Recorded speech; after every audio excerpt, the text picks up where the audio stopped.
और चलिए रुक करते हैं मुख्य खबरों की ओर। मुख्यमंत्री डॉक्टर मोहन यादव नई दिल्ली में सुषमा स्वराज भवन में आयोजित उद्योग समागम को संबोधित किया। उन्होंने कहा कि राज्य को निवेश से संबंधित 4 अन्य प्रमुख सुधार श्रेणियों में राष्ट्रीय स्तर पर विशेष मान्यता प्राप्त हुई है, जहां वर्ष 2025 को रोजगार एवं उद्योग वर्ष के रूप में मनाया गया है। राज्य ने 2600 से अधिक अनुपालनों को युक्ति संगत या डिजिटलाइज किया है और 925 पुराने कानूनी प्रावधानों को निरस्त किया है।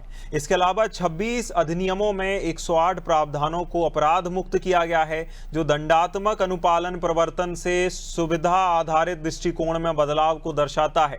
मुख्यमंत्री डॉक्टर मोहन यादव ने कहा कि मध्य प्रदेश उद्योगों को प्रोत्साहित करने और निवेश अनुकूल वातावरण तैयार करने के लिए निरंतर कार्य कर रहा है। प्रधानमंत्री नरेंद्र मोदी के नेतृत्व में केंद्र सरकार के औद्योगिक विकास को नई दिशा दी गई है और सभी राज्यों को नवीन उद्योगों की स्थापना के लिए प्रेरित किया गया है। बता दें कि कार्यक्रम में मध्य प्रदेश को बिजनेस रिफॉर्म एक्शन प्लान 2025 के अंतर्गत 4 बिजनेस सेंट्रिक रिफॉर्म क्षेत्रों में टॉप अचीवर स्टेट के रूप में सम्मानित किया गया, जहां मुख्यमंत्री डॉक्टर मोहन यादव ने यह पुरस्कार केंद्रीय वाणिज्य एवं उद्योग मंत्री गोयल से प्राप्त किया है। मुख्यमंत्री डॉक्टर मोहन यादव ने कहा कि राज्य सरकार ने जन विश्वास अधिनियम से कानूनों की जटिलताओं को सरल बनाया है और निवेशकों के भरोसे में वातावरण स्थापित किया है।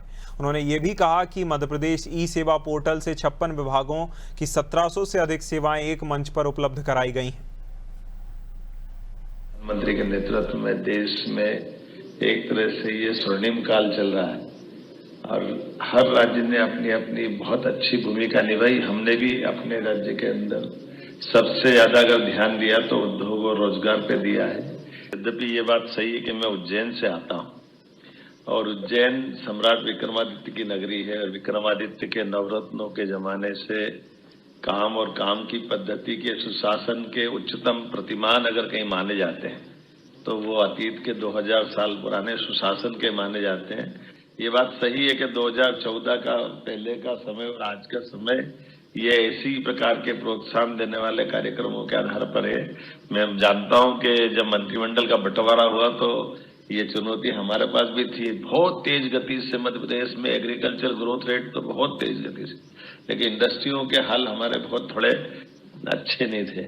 लेकिन हमने अपने राज्य की इतनी बड़ी भौगोलिक सीमा में भी रीजनल इंडस्ट्री कॉन्क्लेव करते हुए कि हर रीजन में हमारी इंडस्ट्री कॉन्क्लेव होना चाहिए।